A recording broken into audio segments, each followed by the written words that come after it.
কালি আমাৰ ঘৰৰ ওচৰতে থকা অংগনবাদী স্কুলখনলৈ আমাৰ বেটিক ফাৰ্ষ্ট টাইম লৈ গ'লোঁ। তাত গৈ তাই কিন্তু অকণো আমনি কৰা নাছিল দেই। মানে ধুনীয়াকৈ খেলা বস্তুও পালে, খেলিলে আৰু লগৰবিলাকৰ লগতো মানে খেলিছে আৰু দেখিছেনে ইমান ধুনীয়াকৈ বেগ এটি দিছে। তাই হাঁহি চোৱা।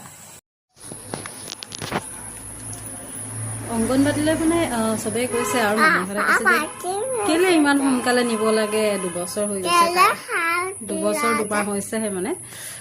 কিন্তু মানে নিয়াৰ এটা কাৰণো আছে। তাই মানে ধৰক কথাবিলাক ভালকৈ ফুটা নাই ন, স্পষ্টকৈ নকয় আৰু মোবাইল চাই চাই অকল হিন্দীত কথা কয়, হয় নাই? কথা কয়। সেইকাৰণে মানে অলপ বাহিৰলৈ মানে বাহিৰত ল'ৰা ছোৱালীবিলাক লগ পাব আৰু ধৰক প্লে স্কুলত নিলে পটককৈ এডজাষ্ট হ'বলৈও অলপ টাইম লাগিব।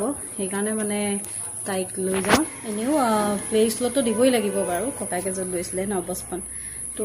কিন্তু মানে তাত প্লে স্কুলত মানে অসমীয়াটো নিশিকায় ন, অকল ইংলিছ হিন্দী এইবিলাক শিকোৱা হয়। সেইকেইটা বহুত ইম্পৰ্টেণ্ট হয়, কিন্তু মানে অসমীয়াটো বহুত ইম্পৰ্টেণ্ট হয়। বেটাক মানে অংগনবাদী স্কুলত নিনিলোঁ সেইবাবে সি মানে অসমীয়াটো মানে এতিয়াও ইমান ভালদৰে নাজানে, কাৰণ একদম সৰুৰ পৰা তাত অকল ইংলিছটোৱে পাই গ'ল।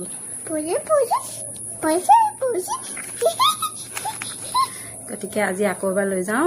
বেটি মানুহৰ কাৰণে পানী ফ্লাস্ক লৈছোঁ আৰু বেটিক ধুনীয়াকৈ ফ্ৰক এটিও দিলে দেই স্কুলৰ ফালৰ পৰা। ইউনিফৰ্ম দেখিছেনে, ফাৰ্ষ্ট টাইম তাই ইউনিফৰ্ম পিন্ধি স্কুল যাব। তাই বাৰু ভালেই পায়, কিন্তু মোৰহে হাত ভৰি বিষ উঠি গৈছে, কাৰণ স্কুলখন ঘৰৰ ইমানো ওচৰত নহয়। তাইক কোচত দাঙি লৈ খোজকাঢ়ি অহাটো মানে মুখৰ কথা নহয়। আৰু ইফালে তাই স্কুলত ভালেই পাইছে। এদিন এৰি এদিন আনিবলৈ চেষ্টা কৰিছোঁ আৰু ভিডিঅ'টো ইমানতে সামৰণি মাৰিছোঁ।